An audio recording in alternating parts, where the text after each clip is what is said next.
Tema 2. La ciencia y la ciencia jurídica. Los modelos jurídicos positivistas. Apartado 1. Sentidos del término ciencia, ciencia y filosofía. La distinción de tres planos en el discurso ontológico, lógico y epistemológico es la clave del planteamiento filosófico del que se parte. Nos vamos a centrar en el epistemológico, esto es, en el plano de los criterios, según los cuales se puede conocer lo que es la cosa. Por tanto, es este el plano de la reflexión en torno a las condiciones de posibilidad del conocimiento científico de una cosa, bajo qué patrones lógicos y metodológicos se puede decir algo sobre ella. Estamos en el plano del discurso que es propio de la teoría del conocimiento o de la epistemología. La filosofía o la ontología tiene por objeto el estudio de las cosas en tanto que tales, pero su determinación de lo que son éstas se efectúa mediante el lenguaje, bajo la forma de la lógica y a través de las diferentes perspectivas de los distintos métodos desde los que hablamos de éstas. La ciencia no es ajena a ello, dado que responde a un determinado método de conocimiento. Luego, la reflexión sobre los métodos de conocimiento científico tiene también un carácter filosófico. Por eso, la epistemología se ha desarrollado durante los últimos siglos como una filosofía sobre la ciencia. Es preciso aclarar que no es lo mismo hablar desde el conocimiento científico que sobre el conocimiento científico. El científico habla desde la primera posición y el filósofo desde la segunda. La ciencia no tiene por misión reflexionar sobre sus propios fundamentos. La filosofía sí lo hace porque su objeto no es particular sino universal. Comprende todos los objetos particulares y por tanto todos los conocimientos sobre estos objetos. Solo así se comprende la vinculación entre lo científico y lo filosófico. La epistemología es filosofía del conocimiento científico. Ahora bien, los conceptos de ciencia, conocimiento científico o método científico resultan equívocos, no tienen un significado claro y distinto. Por ello, han sido formulados de muy diversas maneras y en función de ideologías muy distintas. Una descripción interesante de este panorama, en un intento de clarificar el contenido del concepto, es la ofrecida por Gustavo Bueno en la clasificación del término conocimiento científico, que es la siguiente. 1. Ciencia como saber hacer, es decir, como arte o técnica especial. Sería el caso de la ciencia practicada por el abogado, el artesano, el médico o arquitecto.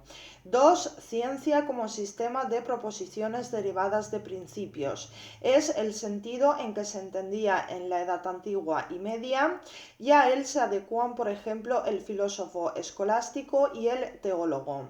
3. Ciencia en el sentido moderno.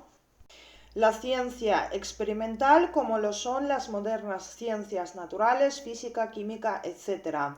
El caso más representativo sería el de la ciencia practicada por los científicos de laboratorio. Y 4. Ciencia en el sentido contemporáneo de ciencias humanas, ciencias sociales o ciencias culturales. Aquí encajaría disciplinas tales como las ciencias de la educación, económicas o de la información. Figuras típicas de científicos en este sentido serían las de los profesionales de la comunicación, los sociólogos, psicólogos, etc. La enumeración de Bueno es muy útil para mostrar lo evidente, que hay varios modos de decir el término ciencia.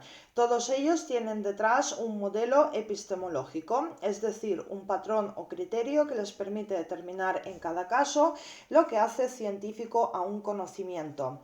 En el primer caso, el criterio vendría dado por la utilidad más inmediata, la resolución de problemas prácticos.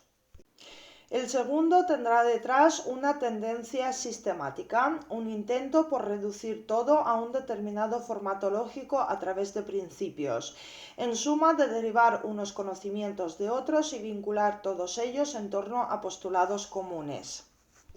El tercero se caracteriza por la aplicación del modelo experimental, con una base matemática a todos los campos del conocimiento. Su logro más espectacular es la física moderna. El cuarto es el resultado de las clasificaciones académico-administrativas, que durante el siglo XX han parcelado el conocimiento en función de necesidades organizativas impuestas por el Estado, llamando ciencia a conocimientos muy concretos. Las cuatro acepciones son susceptibles de ser consideradas en mayor o menor medida como ciencias. No obstante, la tercera acepción es la más fuerte, la que ha condicionado todo el pensamiento contemporáneo desde la modernidad. La proyección de este modelo al ámbito filosófico general, que se produjo durante los siglos XVIII al XX, llevó a la pretensión de sustituir toda filosofía por la ciencia en sentido físico-matemático, entendida como el modelo universal de conocimiento. Esta acepción de ciencia se ha tomado a veces como el patrón metodológico desde el que se enjuicia y valora toda forma de conocimiento, incluso aquellas que dudosamente pueden ser consideradas científicas como las ciencias humanas. Apartado 2. La teoría de la ciencia jurídica como disciplina filosófica, su vinculación a la filosofía del derecho. El concepto de ciencia del derecho o ciencia jurídica es muy problemático. La propia expresión es de una gran ambigüedad y equivocidad, ya que hay un número amplio de ciencias que tienen por objeto el conocimiento y estudio de lo jurídico. Por ejemplo, historia del derecho, sociología del derecho, teoría del derecho, etc. ¿Hay pues una sola ciencia jurídica? En la historia de la ciencia jurídica encontramos diversas formulaciones de lo que puede entenderse como tal. Así, por ejemplo, la jurisprudencia romana es expresión del primero de los cuatro sentidos de la ciencia, puesto que se trata de una actividad sujeta a reglas de un saber hacer, cuya finalidad es la resolución de problemas. Asimismo, la concepción del derecho propia del justnaturalismo racionalista moderno constituye una clara muestra del segundo sentido, ya que se basa en un conjunto de deducciones a partir de un principio que no puede ser objeto de discusión. La concepción de ciencia del derecho defendida por la dogmática jurídica alemana del siglo XIX puede asimilarse al tercero de los sentidos, pues se pretende auténtica ciencia que se trabaja con los conceptos extraídos de las normas jurídicas, supuestamente del mismo modo en que la biología lo hace con los organismos vivos.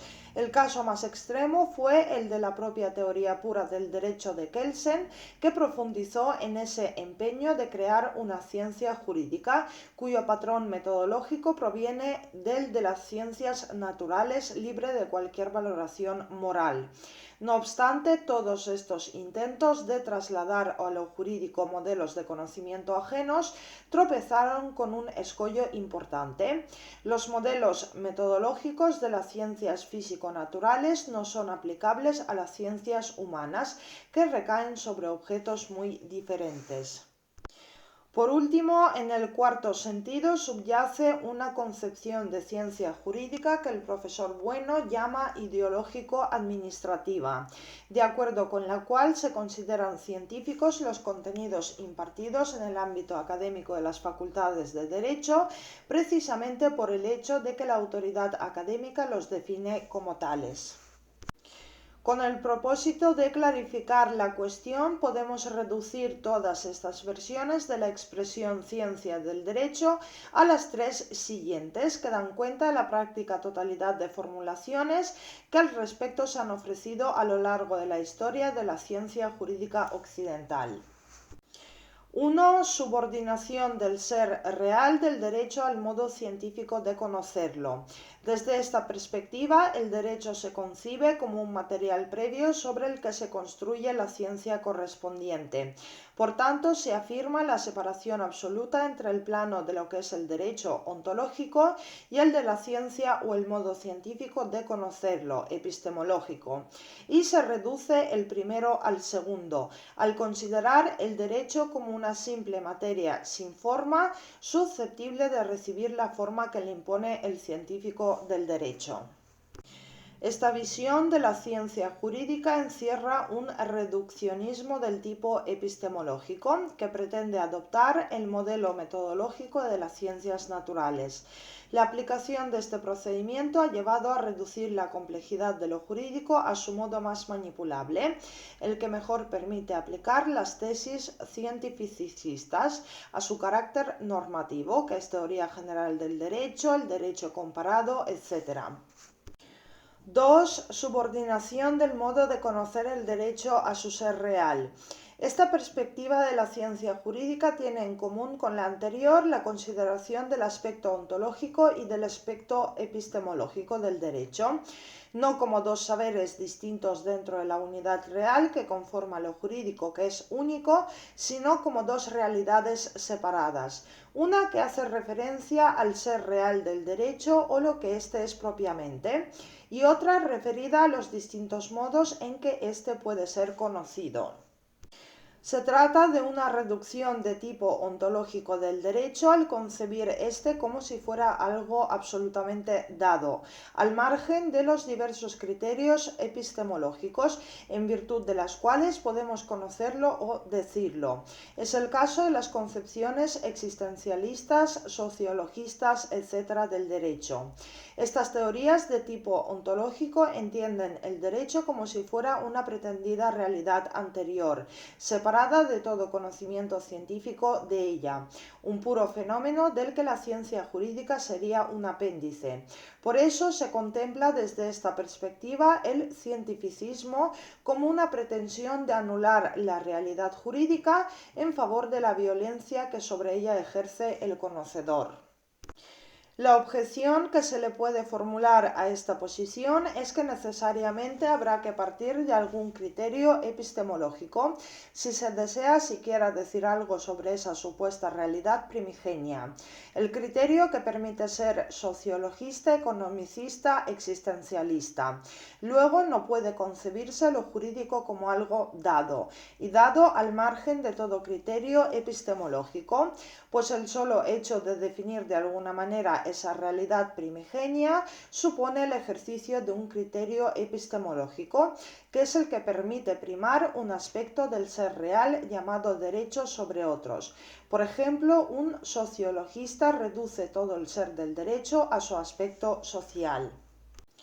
Y 3. Distinción entre el plano del ser real ontológico y el del ser en tanto que conocido epistemológico, cada uno en su orden propio. Se considera al derecho como un objeto complejo, poseedor de una racionalidad compleja, práctica, dentro de la cual caben diversos planos epistemológicos y que puede dar lugar a diversas formas de ciencia, cada una en su ámbito específico. Se trata de aceptar que cada perspectiva prima un aspecto particular de lo jurídico y que todos esos aspectos han de ser tomados cada uno en su orden propio. La ciencia positivista normativa del derecho sería una perspectiva epistemológica más, no privilegiada sobre el resto, aceptando que una auténtica comprensión del derecho no admite primar alguno de sus aspectos sobre otro, pues todos ellos dicen algo del ser derecho, pero cada uno en su orden propio. Por ejemplo, cabe una ciencia sociológica del derecho, pero la cientificidad del derecho no se agota en ella. Apartado 3. Positivismo filosófico y positivismo jurídico. Es en el siglo XVI cuando toma forma el Estado moderno. En esa época comienza a abrirse paso el modelo del derecho natural racionalista. Este modelo se desarrolla y adquiere su máximo esplendor en la cultura jurídica occidental, cuando en el Estado burgués se impone a finales del siglo XVIII tras la Revolución Francesa, coincidiendo con el momento más pujante del capitalismo como forma económica y con la aparición de la Revolución Industrial. Es a continuación cuando surge una tendencia intelectual que se impone en Occidente a partir del siglo XIX y que tiene en ese siglo y en la primera mitad del siglo XX su época de máximo esplendor, que es el positivismo. El positivismo tiene su origen en el modelo epistemológico de las modernas ciencias físicas o naturales. Bajo este modelo se piensa que el auténtico saber científico es aquel que se basa en lo que los positivistas denominan los hechos, lo empíricamente constatable, de tal modo que se niega cualquier tipo de planteamiento metafísico frente a lo físico, verdadero ámbito al que hay que atenerse para llevar a cabo una actividad que pueda considerarse como científica. Esta doctrina considera susceptibles de conocimiento únicamente a los hechos físicos. En su evolución posterior, el positivismo se hizo más complejo, adoptando las posiciones del empirismo lógico, el propio de los positivistas radicales del Círculo de Viena. En esta versión, el lenguaje de la ciencia se entendía como un lenguaje ideal, formalizado, de estructura matemática a modo de un espejo artificial construido para ser el reflejo perfecto del mundo, inequívocamente infalible en su correspondencia con lo que se puede significar, que es la correspondencia de las palabras con las cosas. Se creía realizar así el sueño filosófico del positivismo, un lenguaje transparente, claro, objetivo, sin opacidades, capaz de dar cuenta de lo real. Así pues, se entendía que este lenguaje matematizado era el instrumento adecuado para describir no solo los fenómenos característicos de las ciencias empíricas de la naturaleza, sino también cualesquiera otros en el ámbito de las ciencias humanas. En consecuencia, el papel de la filosofía debía limitarse al mero análisis lógico de las proposiciones lingüísticas sobre las cosas, a través del procedimiento lógico-formal del tipo matemático. La verificación de esas proposiciones mediante estos métodos constituiría el criterio de verdad de dichos enunciados y, por tanto, una vez realizada esa comprobación empírica, estos pasarían a ser enunciados científicos. Cualesquiera otros debían ser considerados como carentes de significado. Se trataba de una reducción de tipo lógico en los términos en que el discurso sobre el ser en tanto que real era suplantado por una formalización matemática de ese discurso. O por decir de manera más clara, las cosas eran suplantadas por el lenguaje matematizado, uno natural que pasaba a ser considerado como realidad absoluta, independiente de las cosas reales. La epistemología positivista radical llevaba al extremo de negar, por ejemplo, la posibilidad de un discurso ético práctico dotado de sentido, pues las proposiciones con que éste estaba elaborado eran consideradas pseudoproposiciones. Esta evacuación del contenido influyó en los modelos positivistas de tipo formalista. En este sentido, en el afán de seguridad en el discurso positivista, filosófico y jurídico, construidos sobre procedimientos lógico-formales, la confianza en la posibilidad de eliminar del conocimiento todo obstáculo, toda opacidad, todo saber de tipo ontológico, en suma todo perjuicio, el que condiciona y tiñe de fondo el planteamiento del problema del lenguaje en la filosofía contemporánea de matriz logicista. En el ámbito de la filosofía jurídica, es Kelsen, con teoría pura del derecho, el principal ejemplo de esta tendencia. Este modelo positivista de ciencia se concreta en los siguientes postulados metodológicos. A.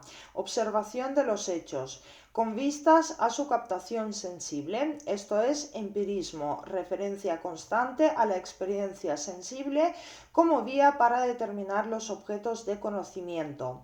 Por poner un ejemplo, la descripción del hecho reiterado de la caída de los cuerpos es susceptible de una multitud de comprobaciones empíricas en las que podrían ser introducidas multitud de variables relativas al tamaño, la forma, etc., tendentes a establecer hipótesis al respecto. B. Generalización de los hechos a través de un proceso inductivo, que posibilita el tránsito de conocimiento de lo particular a lo universal, mediante la formulación de leyes comprensivas y descriptivas de todos los hechos posibles que pudieran presentarse al observador. Estas leyes describen los hechos estableciendo un vínculo de causalidad necesaria entre la causa y el efecto y se expresan en una fórmula matemática que permite la cuantificación para su posterior medición del hecho que se describe. Y C. Verificación posterior de la ley de causalidad necesaria mediante su comprobación experimental a los efectos de constatar su verdad o falsedad. Con esta metodología se pretende describir objetivamente los hechos desechando cualquier subjetividad, esto es, cualquier interferencia en el proceso de conocimiento por parte del sujeto observador, el cual cumple a la vez una función meramente pasiva como receptor y activa como impulsor del proceso científico. El problema es que tal esquema funciona en el ámbito de las leyes de la naturaleza, pero resulta muy cuestionable en el campo de las ciencias humanas o ciencias culturales. De hecho, los propios empiristas comprobaron que no cabía verificación en sentido estricto en el ámbito de las conductas humanas, porque las variables son infinitas y difíciles de aislar e expresar las fuentes de conocimiento poco fiables, pues no son reducibles a hechos físicos.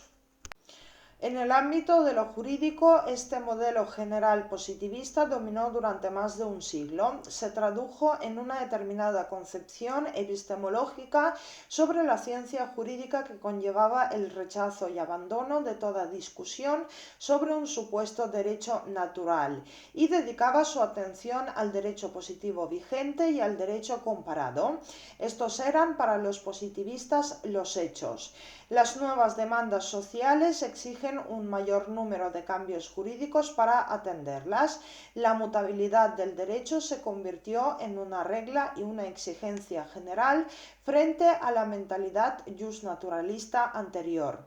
La burguesía, clase social muy consolidada de la tradición anterior, forjó una mentalidad que concedía prioridad a lo singular y concreto, a lo presente e inmediato, para legitimar sus posiciones de poder.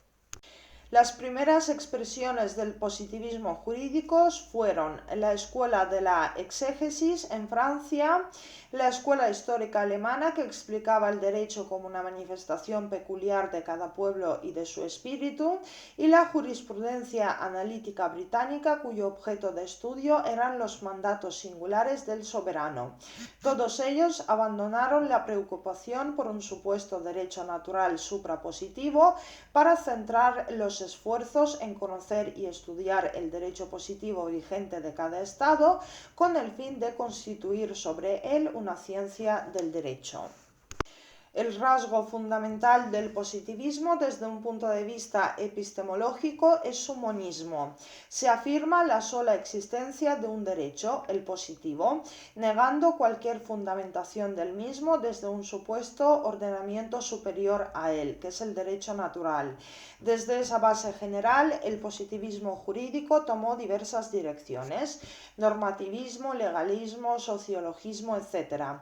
En todo caso, todas ellas pueden ser explicadas desde criterios comunes. En este punto nos centraremos en la dirección históricamente predominante, que es el normativismo, esto es, la reducción positivista de lo jurídico. En este sentido, las características del positivismo en cuanto a teoría del derecho serían las siguientes.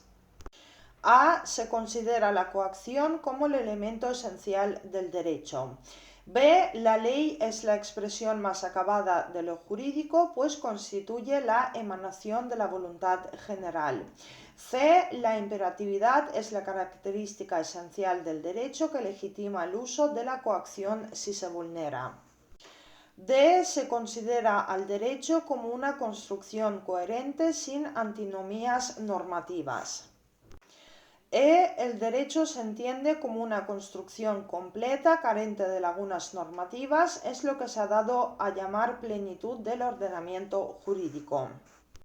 Y F, la aplicación del derecho se basa en un procedimiento lógico silogístico mecánico, donde el operador jurídico no es más que la boca de la ley, lo que elimina cualquier atisbo de subjetividad en los procesos de aplicación e interpretación de las normas.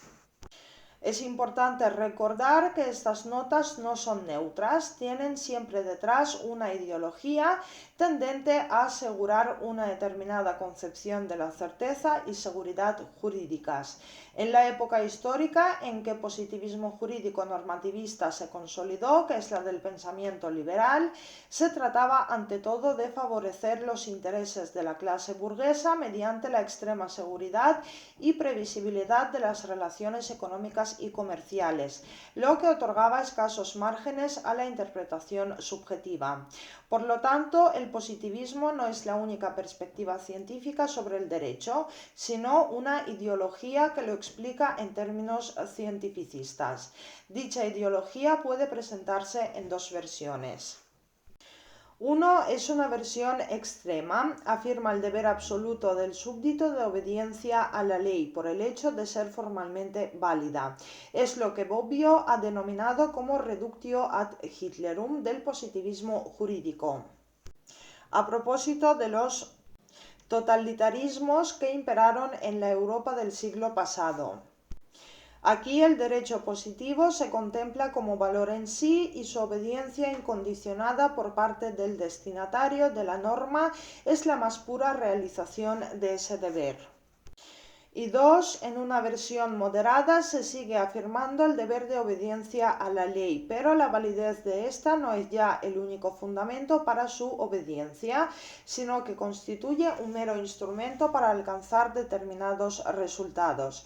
En concreto, se coincide la ley como el medio más adecuado para realizar un determinado orden basado en la igualdad, certeza, previsibilidad, etc., como instrumento para lograr la realización de un determinado objetivo. Es la versión imperante en los positivismos de los estados liberal-democráticos. El modelo metodológico del positivismo jurídico comenzó a gestarse en un momento histórico-político muy determinado, a comienzos del siglo XIX, a raíz de una cuestión fundamental que adquirió pronto un papel central en el ámbito de la filosofía política y jurídica de entonces. La pregunta era: ¿qué gobierno es mejor, el de las leyes o el de los hombres? En las respuestas a esa pregunta se impuso la primera opción. Ello exigía acabar con la dispersión normativa, dictando leyes uniformes para todos los ciudadanos que habían perdido su condición de meros súbditos, así como fijar criterios que hicieran previsible la decisión. En este contexto, dominado por el liberalismo, un modelo político-jurídico que intentaba dar respuesta práctica a la cuestión anterior, el modelo de Estado legislativo de derecho en un intento de realizar el gobierno de leyes mediante límites jurídicos al ejercicio del poder, con el fin último y principal de hacer efectivo el principio de libertad. El legislador pasó a ser el depositario de la soberanía, un depositario vinculado por las formas pero no por los contenidos ni por los fines, en la medida en que estos no podían ser sino los que manifestaba la voluntad general emanada del Parlamento. Se trata del Estado de Derecho en sentido legal, ya que el poder debía ejercerse en la forma privilegiada de la ley parlamentaria. Bajo este modelo es bueno lo que está en la ley porque esta es la expresión de la voluntad general.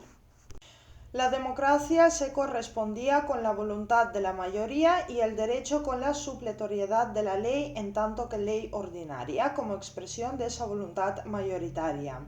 La Constitución en este sistema vinculaba tan solo en lo relativo a quién y al cómo de las decisiones, pero no al qué de su contenido, y constituía así una declaración de buenas intenciones que actuaba como una mera limitación abstracta del poder. Carecía de fuerza y aplicación normativa directa y era un mero marco que delimitaba los poderes del Estado y su organización. Por tanto, desde el punto de vista de la jerarquía normativa no cabía distinción entre Constitución y la ley. No existían diferencias entre poder constituyente y legislativo porque ambos eran expresiones del mismo y único poder soberano. Tampoco la Constitución se hallaba cualificada por un procedimiento especial de reforma, ni su protección jurisdiccional era superior, al no existir una jurisdicción constitucional. Sus primeras formas no llegaron hasta los años 20 del siglo pasado y consiguieron cuajar en modelos eficaces hasta finales de los años 40. Este modelo político-jurídico llegó a imponerse a lo largo del siglo XIX por diversos motivos de índole histórica, política, económica y social. Durante esta época el cuerpo social era relativamente simple.